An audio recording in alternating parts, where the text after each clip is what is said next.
On va pas parler de JavaScript du tout, on en reparlera un tout petit peu demain. J'ai la chance d'avoir encore une autre conf demain. S'il y en a qui ont aimé celle de ce matin, ça parle du framework qu'on a vaguement vu dans les slides de ce matin. Bon, c'est une session d'après-manger.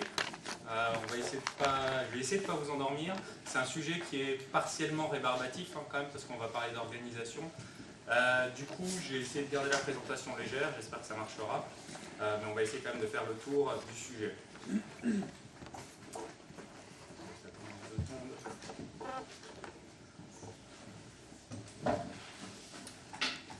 Ok.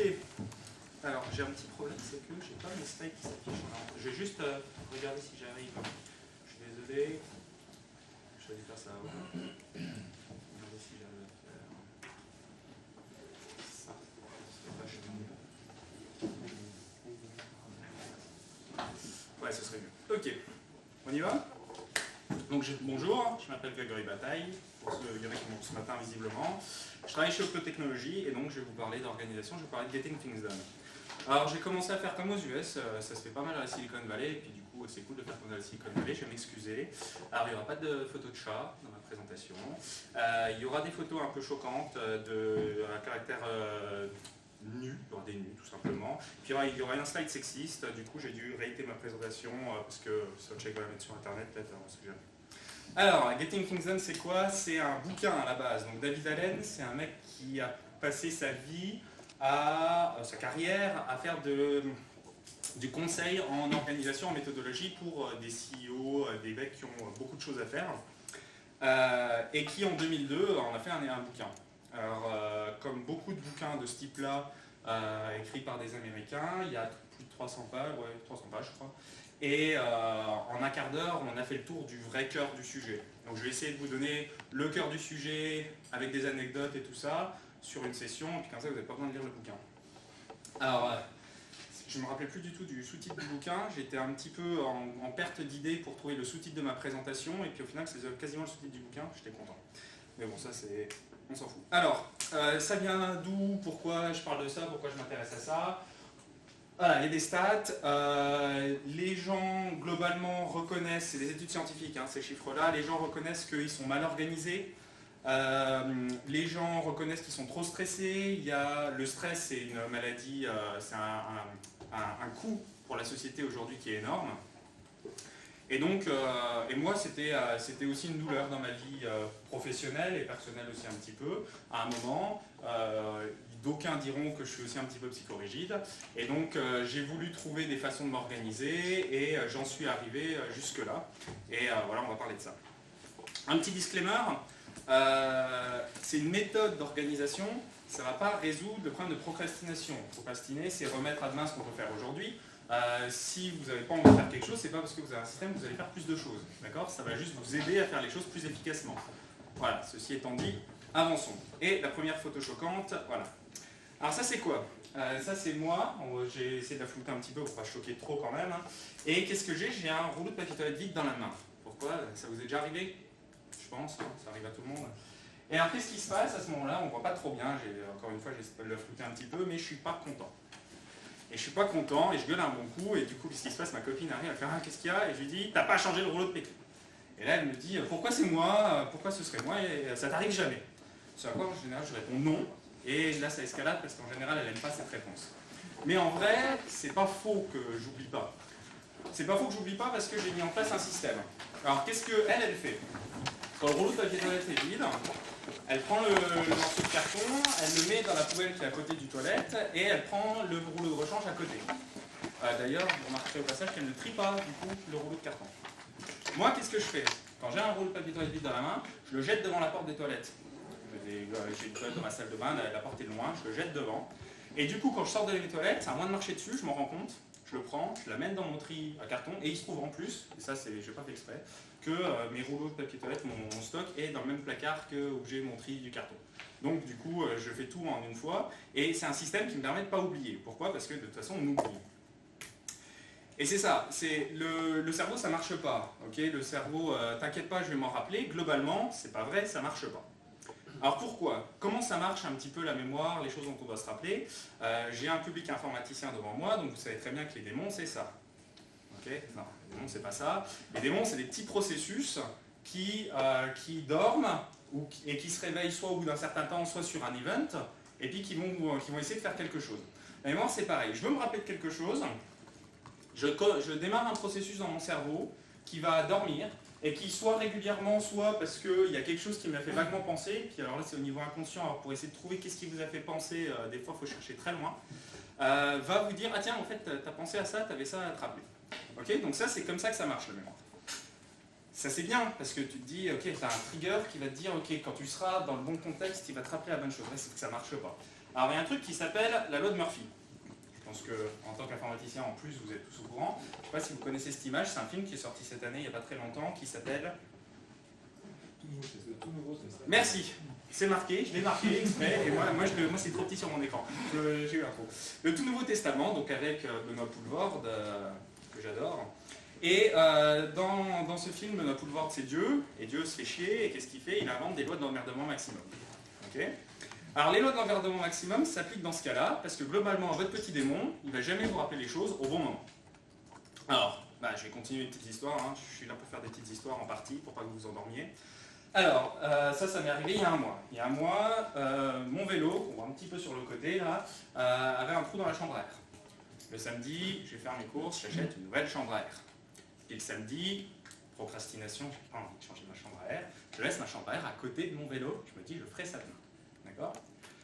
Arrive le dimanche, jusque-là tout va bien, le dimanche je descends dans ma cave. Pourquoi ? Pour prendre une bouteille de bière, qui est là, on la voit pas. D'accord ? Je passe à côté de mon vélo. Et le petit démon, il dort. Le petit démon, il me dit rien, il me dit pas, ta chambre à air a changé. Arrive le soir du dimanche, une autre photo de moi nu, je suis sous la douche, et le petit démon il me fait, au fait, t'as changé ton pneu ? Alors bon, quand je suis sous la douche, le soir, le dimanche, je ne vais pas aller changer mon pneu, du coup le lendemain matin, j'avais pas mon vélo, je suis descendu à pied à la gare. Bon, voilà, ça c'est l'emmerdement maximal, globalement, la mémoire, se rappeler tout seul, ça ne marche pas. Alors c'est quoi la première chose que tout le monde fait? C'est les to-do list. Je les ai faites aussi. GTD, ça va aller plus loin, je vais essayer de vous expliquer pourquoi. Alors les to-do list, c'est vachement bien. Je pense que vous en avez tous fait un minimum l'expérience. Alors je continue avec mes petites histoires. Novembre-décembre dernier, je travaillais sur une application mobile pour la fédération, qui s'appelle Smoke Free Buddy, vous en avez peut-être entendu parler. C'est pas important, on avait fait 80% du produit. Donc quand on en est à ce stade d'avoir fait 80% du produit, il reste plein de petites choses à faire. Sûrement, il y a plein de choses à faire, mais plein de petites choses. Et du coup, à chaque fois que je finissais quelque chose, j'étais là. Je fais quoi maintenant? Parce que bon, c'est une petite équipe de dev, on n'avait pas un gros Jira avec tout bien structuré, on n'avait pas pris le temps de faire ça parce que, bon, c'est bien, c'est pas bien, j'en sais rien, on l'avait pas fait, on était deux développeurs. Et donc, à chaque fois, je me posais, je me disais, tiens, qu'est-ce que j'ai envie de faire, qu'est-ce qu'il faut faire, ainsi de suite, et je perdais du temps. Et puis, au bout d'une ou deux journées comme ça, où je ne me trouvais pas très productif, un matin, je suis arrivé, j'ai pris une demi-heure, alors une demi-heure que tu pourrais considérer perdue, parce que j'ai fait que me faire une liste. Sauf qu'après, les 2 jours suivants, j'ai déroulé la liste, j'ai codé comme pas possible. Parce que je savais, entre chaque... quand j'avais fini une tâche, je savais très bien ce que je faisais après. Okay. Donc ça, les to-do list, ça marche très bien dans certains contextes et dans des contextes limités. Ça marche tellement bien qu'il y a un marché monumental. J'ai un cadeau pour celui qui me dit tout, toutes les applications. Non ? C'est une blague. Mais bon, voilà, Remember the Milk, Wunderlist, Trello, il y a des applis gratuites qui sont super bien pour faire de la to-do list. Mais il manque un petit quelque chose, ou en tout cas GTD, la méthodologie va plus loin et dit qu'il manque des choses.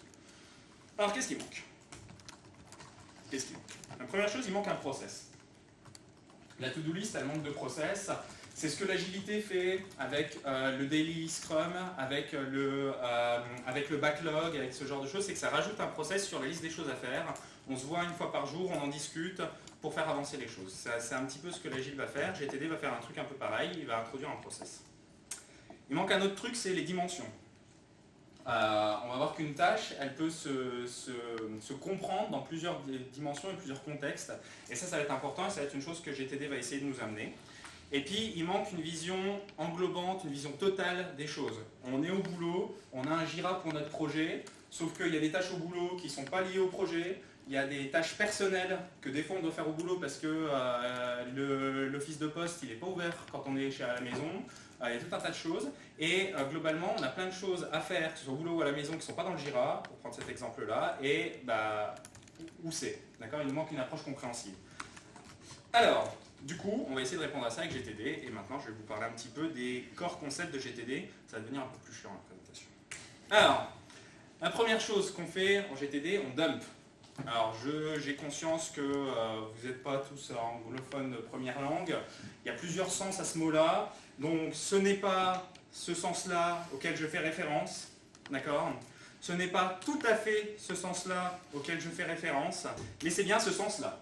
C'est bien dumper ce qu'on a dans la tête. Okay, c'est prendre notre idée, la sortir de notre tête et la mettre ailleurs. La mettre ailleurs dans notre système de GTD. Et ça, c'est le premier pilier. Il n'y a juste pas de question. On sort tout. Mais tout. On sort ce qu'on a à faire à la maison, on sort sa liste de courses, on sort ses tâches professionnelles, on sort tout. Alors pourquoi ? Alors je vais revenir avec mon petit truc d'avant. Pourquoi ? Parce qu'on l'a vu, les démons sont joueurs. Ils ne vous disent pas quand faire les choses au bon moment. D'accord ? Donc globalement, si vous les laissez dans votre tête, ils servent à rien, ils sont pas efficaces. Et puis, ils ont beau pas être efficaces, ils sont là quand même, ils vous prennent du CPU, donc du CPU là-dedans, et du coup ça fatigue, c'est ça qui crée du stress en fait. C'est de constamment se rappeler que « Ah putain, j'ai pas fait ça, oui mais c'est trop tard ». Et du coup, vous stressez pour ça, parce que vous devez le reporter à demain, ainsi de suite, et demain vous allez de nouveau oublier, et ça vous augmente votre stress. C'est pas un chat, c'est un lapin. J'avais dit qu'il n'y aurait pas de photo de chat. Donc, voilà, la première chose, c'est dumper. Alors, il y a une deuxième règle, qui est la règle des 2 minutes. Et qui contredit un tout petit peu la règle du dumper, c'est-à-dire que quand on veut quand on a une tâche à laquelle on pense, plutôt que de la dumper, si elle prend moins de 2 minutes, on la fait tout de suite. Parce que globalement, l'overhead de la mettre dans un système, d'essayer de la traiter, de revenir dessus plus tard, alors qu'on vient d'y penser, ça prend 2 minutes. Je dois envoyer un email pour dire bon anniversaire à mon frère, bon anniversaire, c'est fini, j'ai pas besoin de me créer une tâche et ainsi de suite. Si évidemment on est dans un contexte qui nous permet de faire la tâche. Quand on est sur les toilettes, c'est pas forcément toujours, on ne peut pas tout faire, par exemple. Donc voilà, la règle des 2 minutes, c'est de dire il y a un overhead à ce système de management des tâches. Donc si jamais c'est court, on le fait directement. Je suis en train d'aller très vite. Alors, la troisième chose, donc on a vu dump, on a vu les 2 minutes. Le daily inbox processing. Donc en gros, il y a un concept d'inbox que Wunderlist, il me semble, qui est un logiciel de to-do list plutôt, a aussi. Le concept d'inbox, c'est tout ce qu'on dump, on le met dans l'inbox en vrac. Et on reviendra plus tard dessus. Et revenir plus tard dessus, c'est ce daily inbox processing. Une fois par jour, le soir, le matin, je préfère le faire le soir, quand je le fais, je ne peux pas le dire. Une fois par jour, on va reprendre tout ce qu'on a mis de côté pendant la journée, tout ce à quoi on a pensé, et on va le ranger pour que ce soit efficace la prochaine fois qu'on a à revenir dessus. Donc ça, c'est un des rituels qui vient avec c'est le rituel le plus important, qui vient avec la méthodologie. C'est le Daily Inbox Processing. Qu'est-ce qu'on fait quand on fait cet Inbox Processing? On va faire 2 choses. On va créer les items actionnables et on va contextualiser. Les items actionnables, c'est ce principe de next action. L'image, ça veut dire qu'il faut que ce soit crystal clear. Il faut que je l'explique. Alors, pourquoi? Alors, je vous donne un exemple. J'ai pensé qu'on arrive en hiver et qu'il faut que je change les roues de ma voiture. Je vais mettre les pneus neige. Donc, du coup, je me suis mis une tâche appelée le garagiste. Okay, pourquoi je l'ai mis en tâche quand j'y ai pensé le dimanche? Parce que le garagiste n'était pas ouvert le dimanche, il faut que je le fasse sur mon temps de travail, globalement. Donc j'appellerai le garagiste depuis le boulot. J'arrive au boulot, j'ai un trou de 5 minutes pendant que les autres sont en train de jouer au baby et puis j'étais le 5e. Donc du coup je me dis tiens, je vais regarder ce que j'ai dans mon système de to-do list et ah tiens, j'ai appelé le garagiste. Ok. Et là, je suis comme un con parce que j'ai pas son numéro au garagiste. Ouais, parce que c'est la voiture de ma copine, et c'est ma copine qui le fait d'habitude, et du coup c'est elle qui a le numéro du garagiste, je ne sais même plus comment le garagiste s'appelle. Donc du coup, c'était pas ma next action, en fait, c'était pas d'appeler le garagiste. Okay, il me manquait quelque chose. Donc ma next action, c'était de trouver le numéro de téléphone du garagiste, ça j'aurais pu le faire le dimanche. Puis une fois que j'ai le numéro de téléphone du garagiste, alors j'ai fait une itération de plus, j'arrive sur ma next action, appeler le garagiste, aussi dans la description j'ai mis son numéro de téléphone. Et puis là, il me manque la référence de mes pneus, parce que mes pneus, l'été dernier, enfin l'hiver dernier, quand on les a enlevés, il m'a dit ils sont morts, il faut en racheter, et j'ai plus la référence de mes pneus, je sais plus quelle taille je veux. Donc en fait, il me fallait un petit peu plus, d'accord? Donc une des règles, c'est de dire que quand on processe son inbox, quand on processe les éléments de son inbox pour les classifier, il faut qu'ils soient actionnables. Il faut qu'on n'ait pas à se poser de questions sur qu'est-ce qu'on doit faire sur cet item-là. Et ça c'est important, parce que si on a besoin de recontextualiser, de se rappeler, de rechercher, on perd du temps, deux, on n'a pas envie de faire le machin. Donc en fait, on n'a pas beaucoup avancé. On a juste un système qui nous permet de nous rappeler, mais en fait, on va le voir, alors déjà, je peux pas le faire, ça démotive, c'est long, ça perd du temps, et ainsi de suite. Enfin, c'est pas la bonne façon de faire. Donc, il faut faire des choses actionnables. Ça, c'était la première chose à faire quand on processe son inbox, c'est rendre l'item actionnable. Deuxième chose à faire, c'est de le contextualiser, enfin de lui mettre des dimensions. Donc je vous disais, le problème des to-do list, c'est qu'elles n'ont pas assez de dimensions. Globalement, elles sont mono-dimensions. Vous pouvez avoir une to-do list, ce que beaucoup de gens essaient de faire, parce que quand on en a plusieurs, c'est chaud. Il faut en avoir plusieurs, mais globalement, ça devient chaud. Parce que quand est-ce qu'on les regarde, quand est-ce qu'on fait, et plusieurs, en général, c'est une par projet. Mais en fait, c'est plus que ça. GTD introduit 3 dimensions à suivre. Alors, il y a les projets. Alors, les projets, il n'y a pas de question. Je dois construire ma cabane à outils au fond du jardin, je dois développer l'application X. Un projet, on sait tous ce que c'est. Et il y a des steps à prendre pour compléter ce projet. Donc ça, il n'y a pas de question. Goals, c'est un truc un peu plus spécial. Personnellement, je n'ai pas la maturité ou l'envie de gérer ça. Mais goals, c'est plus des objectifs quasiment de vie. Alors ça peut être professionnel, ça peut être des objectifs d'entreprise, mais c'est vraiment des objectifs à long terme. Et donc ça va être par exemple, cette année, je vais me remettre à jour sur le JavaScript parce que je compte bien changer de boulot l'année prochaine et aller dans une boîte, dans une web agency un petit peu moderne. D'accord ? Tout ça, ça va demander des actions. Par contre, ces actions-là, elles peuvent très bien être faites au sein d'un autre projet ou de plusieurs autres projets qui peuvent être professionnels ou personnels. Donc c'est une dimension complètement supplémentaire. Par contre, si vous avez envie de traquer votre avancement sur certains de vos objectifs, c'est la façon de le faire, c'est de rajouter cette dimension sur vos items pour pouvoir le suivre. Personnellement, je ne suis pas là. L'autre truc important, par contre, c'est la contextualisation. Il y a des choses qu'on ne peut pas faire partout. Alors, David Allen, lui, il a bossé beaucoup dans les années 80-90, 80-90. Pour lui, la contextualisation, c'était important parce que le téléphone, il avait un fil. L'ordinateur, c'était une grosse machine sur le bureau et on n'en avait pas forcément à la maison. Donc pour lui, les tâches qu'il fallait faire au téléphone, il fallait être assis à son bureau pour avoir un téléphone.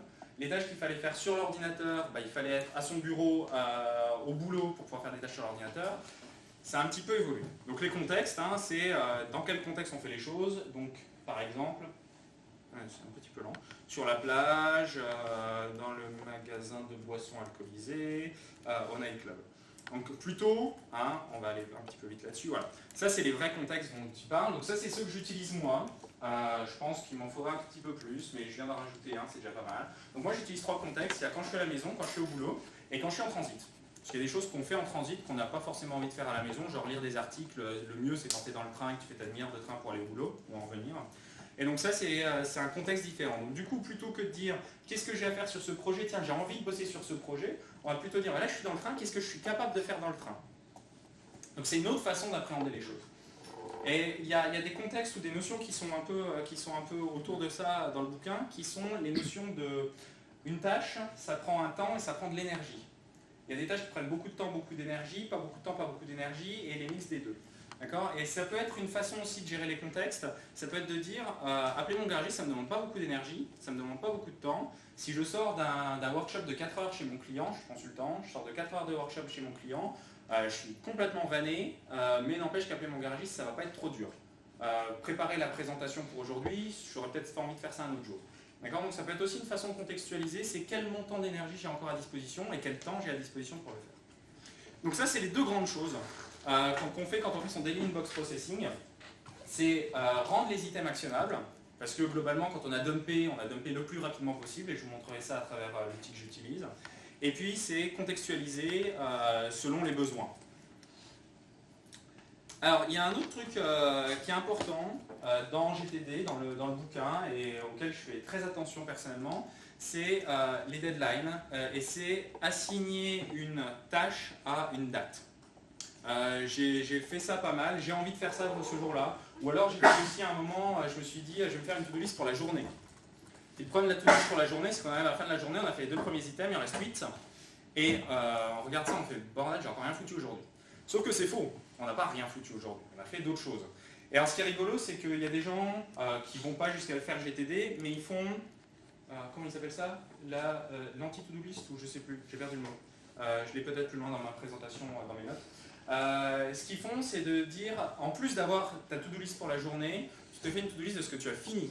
Comme ça, quand tu arrives à la fin de la journée, tu sais que tu as fait des choses qui n'étaient pas forcément prévues au début et qui étaient plus importantes, c'est pour ça que tu as fait celle-là.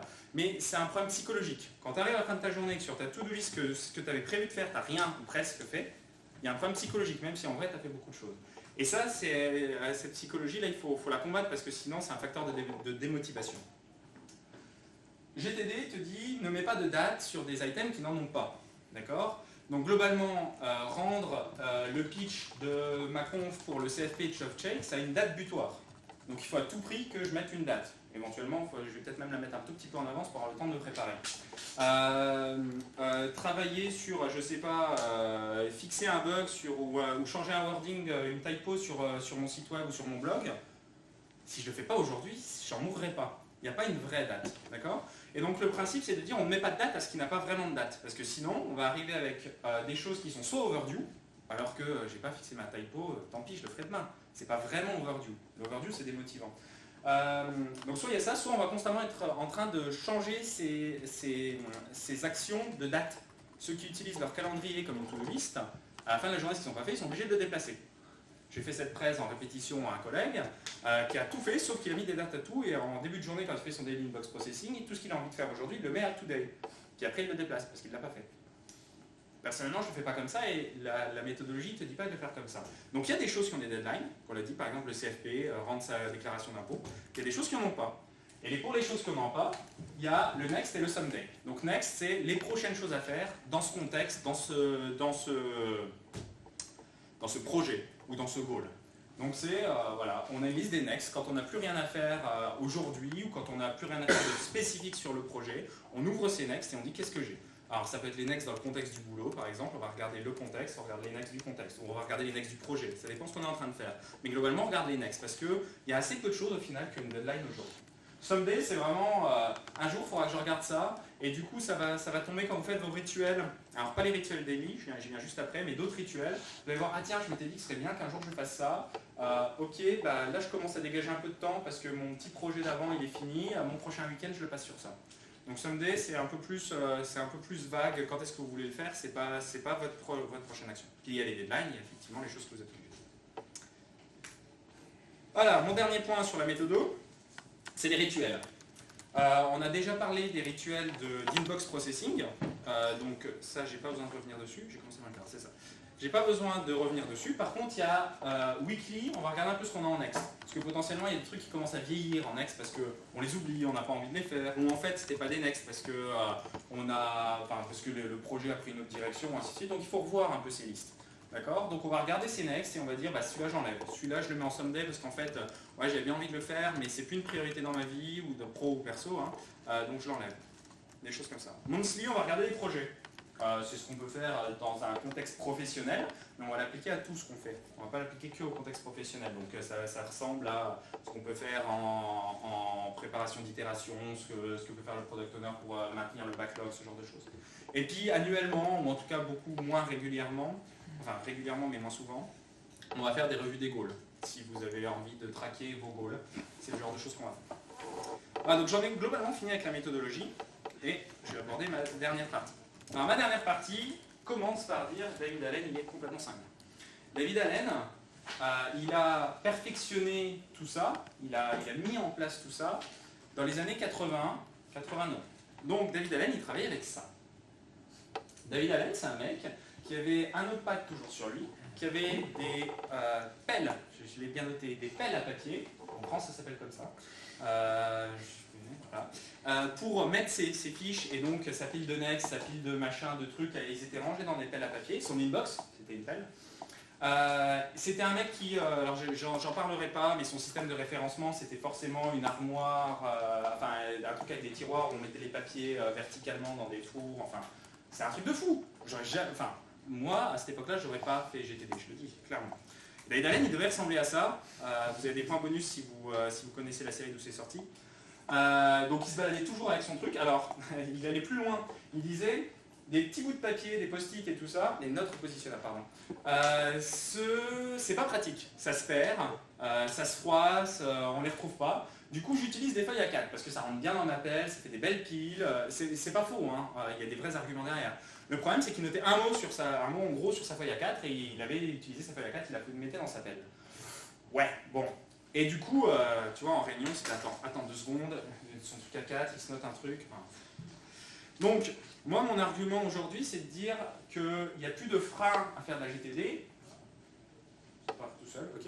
Il n'y a plus de frein à faire de la GTD parce qu'on est outillé. Et la Silver Bullet aujourd'hui, c'est quoi? C'est les devices qu'on a constamment avec nous. Alors, moi, je ne l'ai pas sous la douche.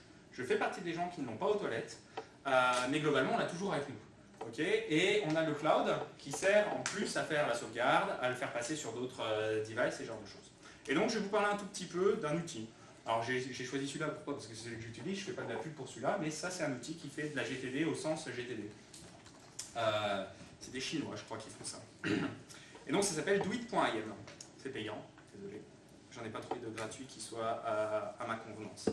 Voilà, donc doit.im, ça ressemble à ça. Par exemple, ça ressemble à mon inbox. Voilà, j'avais besoin de trouver un costume de cow-boy, des choses que je n'ai pas fait en temps d'ailleurs, parce qu'il y avait une vraie deadline pour ça et je ne l'ai pas respectée. Il y a donc les focus importants, donc qu'est-ce qu'on a à faire aujourd'hui, quels sont mes next actions, éventuellement ce que j'ai demain. Waiting, j'en ai pas parlé, c'est pour dire il y a une action que j'avais à faire, maintenant elle est en attente d'une action de quelqu'un d'autre, je peux la mettre de côté pour ne pas la perdre dans mon système, et voilà. Et puis j'ai mes projets, mes contacts et mes goals que je peux ouvrir et regarder.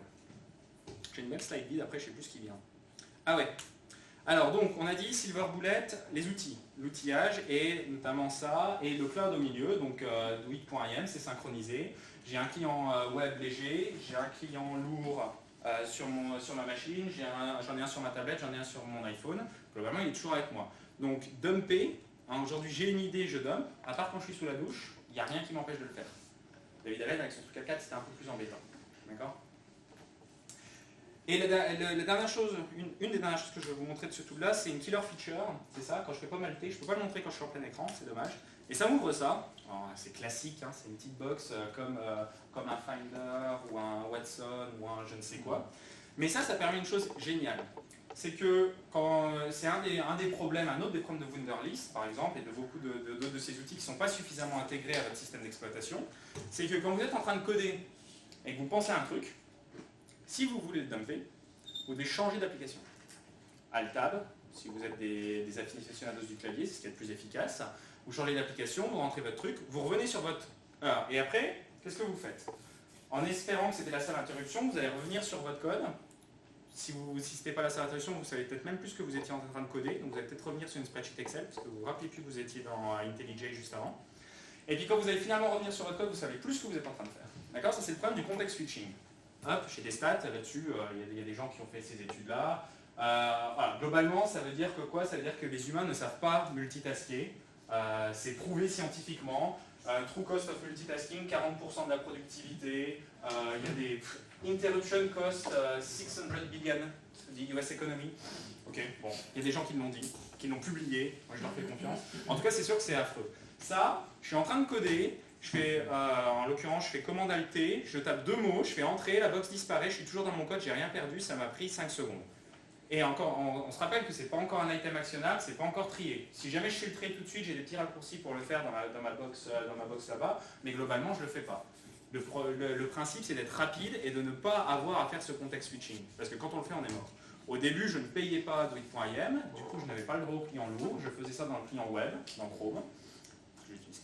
Et je n'avais pas ce gain et je m'en suis rendu compte. Enfin, non, je m'en suis pas rendu compte. Quand j'ai passé sur la version payante et que j'ai utilisé la Smart Ad Box, je me suis rendu compte de la différence. Et ça, on s'en rend compte que quand on l'utilise. Ah, c'est pas mal. Alors, c'est presque fini.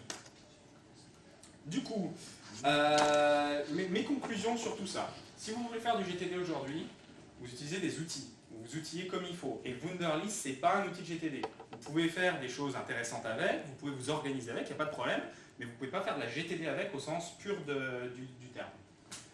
Première règle, seule grosse règle ultra importante, dumper. Tout ce que vous gardez dans votre tête, ça ne marche pas. D'accord? Donc on sort tout.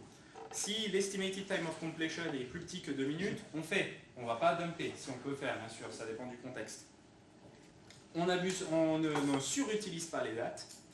On utilise les contextes, notamment professionnels, on the road, des choses comme ça qui personnellement me sont très utiles, mais à chacun de définir ses contextes si d'autres lui plaisent. Ne pas oublier les rituels. Et surtout en faire une habitude. C'est l'intérêt des rituels, c'est qu'une to-do list n'est bonne que si vous la consultez. Si on ne la consulte pas, la to-do list, c'est un dead end. Et justement, par rapport à ça, ne vous mentez pas. La to-do list, un des trucs qui se passe, c'est que vous dumpez vos trucs dans votre to-do list, ou dans votre système de GTD, si je vous convainc, et vous avez quand même les petits démons qui tournent, et qui vous rappellent les trucs au moment le plus important, le plus mal choisi possible. Et pourquoi ? Parce qu'en fait, votre cerveau est bien conscient que votre to-do list, vous ne la regarderez jamais, ou vous ne la regarderez pas suffisamment régulièrement pour ne pas oublier de faire le truc. En fait, votre inconscient il est bien plus efficace que vous, et du coup, s'il sait que votre système n'est pas infaillible, entre guillemets, bah, il va essayer de se mettre en backup. Ouais, du coup, vous n'avez rien gagné. D'accord ? Enfin, rien. Pas suffisamment. Donc, c'est super important de ne pas oublier. Je conclurai par, rappelez-vous de l'approche Chouari, ce que je vous ai dit, j'espère que le talk n'était pas chiant, par contre, ce que je vous ai dit, c'est assez chiant. Le faire, les daily rituels, c'est quand même, ça prend du temps, c'est pas super sympa, super sexy, c'est pas du temps à passer que tu dis ouais super, je vais processer mon inbox, quoi. Par contre, c'est tout le principe du Chouari, c'est de dire qu'il y a des vraies raisons de faire ça, et donc tant qu'on ne les comprend pas, de 1, et tant qu'on n'a pas pris les bonnes habitudes qui sont sous-jacentes à ce système, il faut le faire bêtement. Quand on aura développé les habitudes, quand notre cerveau se sera bien adapté à ce système, il n'y aura plus besoin d'être aussi strict, aussi bête, voire même on inventera des trucs parce que les contextes de David Allen ou les contextes de Gregory Bataille en présentation, ils sont nuls à chier, moi j'en ai des mieux. Mais voilà, il faut faire ça. On a des références à Retour vers le futur, j'en fais une autre aujourd'hui, vous connaissez ? Voilà, il veut apprendre le karaté, on lui dit va donc frotter la voiture. Okay, et au final, ça lui apprend le karaté, c'est fou. Voilà, donc j'espère que je vous ai convaincu, j'espère que vous allez vous y mettre, c'est vos 3 premières tâches du coup, et je vais m'arrêter là, et je vais ouvrir aux discussions, j'ai été assez vite, donc on peut en discuter. Merci.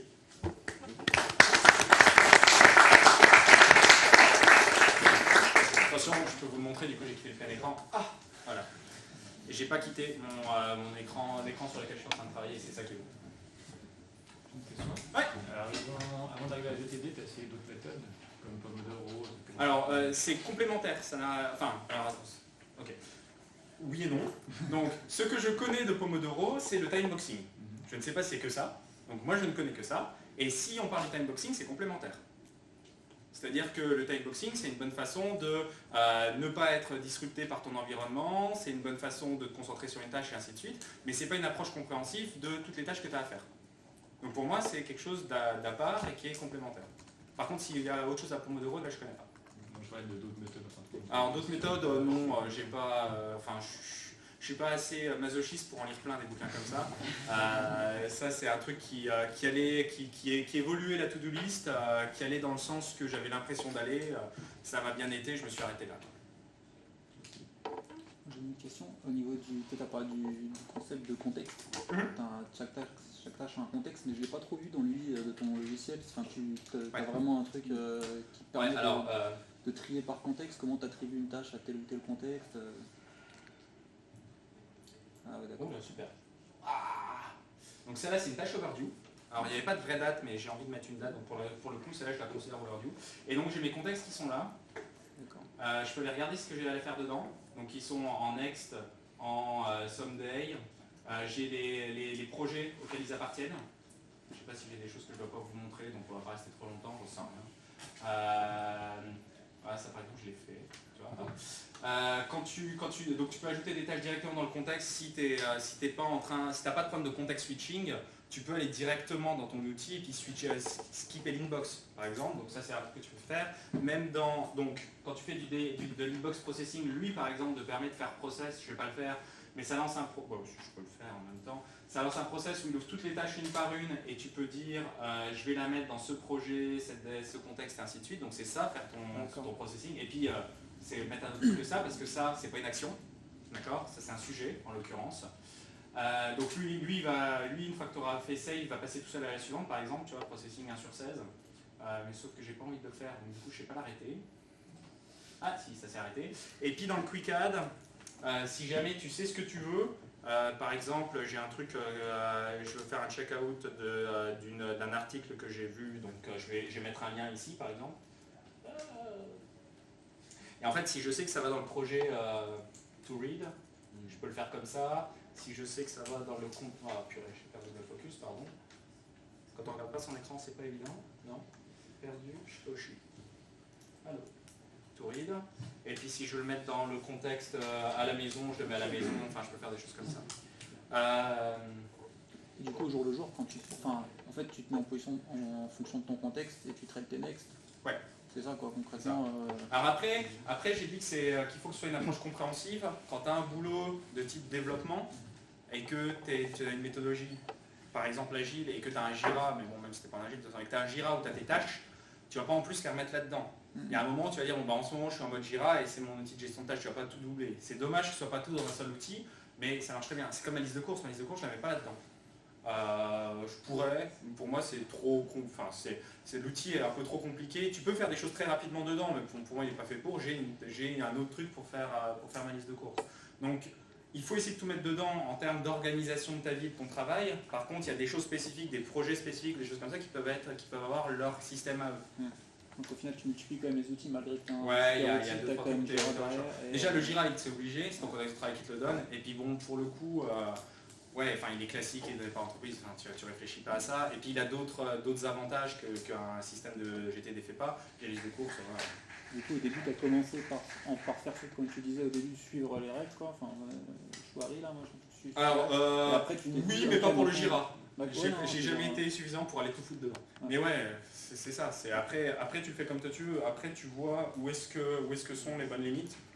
Et si tu commences en fait à retrouver des travers des to-do list, c'est que tu te trompes quelque part et donc tu dois refaire un petit peu attention à ce que tu fais. Ton expérience, t'as mis du temps du coup, cette phase-là d'être longtemps. J'ai envie de dire que j'en suis pas sorti, ça dépend. Non. En fait ça dépend beaucoup de mon contexte de vie et des projets professionnels sur lesquels je suis à un moment.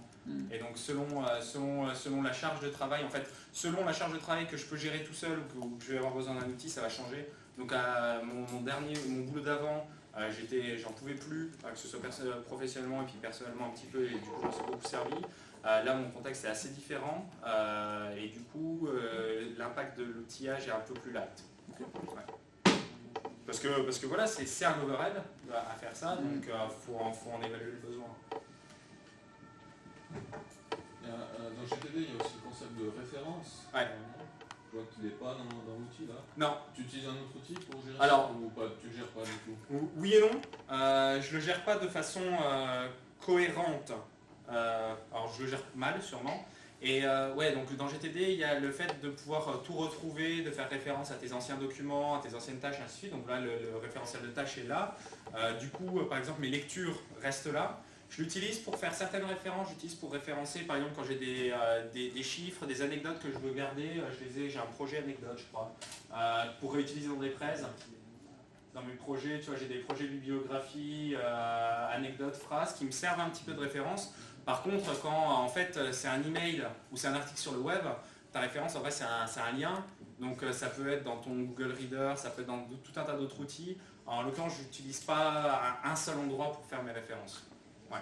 Mais il y a le concept en fait, alors bon, tu as le concept de tout mettre au même endroit, oui, mais c'était aussi quand tu avais des feuilles A4 que tu pouvais mettre dans un tiroir. Tu as surtout le concept de trier et d'avoir un outil qui est fait pour et de savoir retrouver tes références et de ne pas perdre de temps vis-à-vis de ça. Et donc si 3-4 outils, parce que c'est ton workflow il est comme ça, c'est ta façon de travailler, c'est pas dérangeant. Enfin moi je trouve que c'est pas dérangeant. Et il faudrait discuter avec David Allen pour voir ce qu'il en pense maintenant qu'il y a l'iPhone et compagnie. Autre petite question aussi, tu l'utilises pour les mails aussi? Alors, oui et non. Alors je ne sais pas quelle est ta question, donc je vais y répondre et puis on verra si c'était ta question. J'essaye au plus possible, et je suis pas loin, de pratiquer la Zero Inbox, d'accord, qui est un peu à l'encontre de Gmail Inbox maintenant, notamment qui se propose de faire un petit peu de GTD lui-même. Donc j'essaie de pratiquer la Zero Inbox. Et pratiquer la Zero Inbox, ça veut dire que je n'utilise pas les mails dans mon inbox comme action point. Parce que un article que j'ai envie de lire, mais que je ne lirai peut-être pas avant 2 semaines parce que j'ai plein d'autres choses à faire, mais il va rester dans mon inbox pendant 2 semaines, ça c'est pas une bonne idée.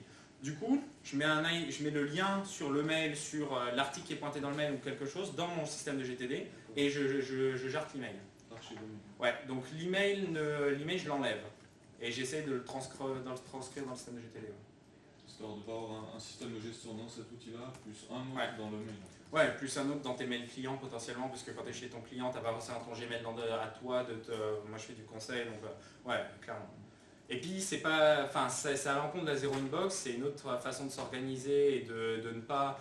Moi j'ai mon ancien chef dans mon ancienne boîte, il avait dans son inbox 4000 mails non lus. Moi j'avais envie de le cogner à chaque fois que je le voyais, parce que ça veut dire que clairement 9 mails sur 10 que moi je lui envoyais, il ne les voyait pas. Donc en gros, la seule façon de lui parler, c'était de lui causer. J'avais la chance d'être assis à côté de lui, donc moi j'avais un accès privilégié, et tous les autres, ils se faisaient baiser. Voilà. Et ça, c'est pas une bonne façon de s'organiser quand tu as des responsabilités, et ainsi de suite. Donc je suis un défenseur de la zéro inbox, mais c'est un autre sujet. Merci. On est bon? Yes. Ok, bah merci. Merci. Merci.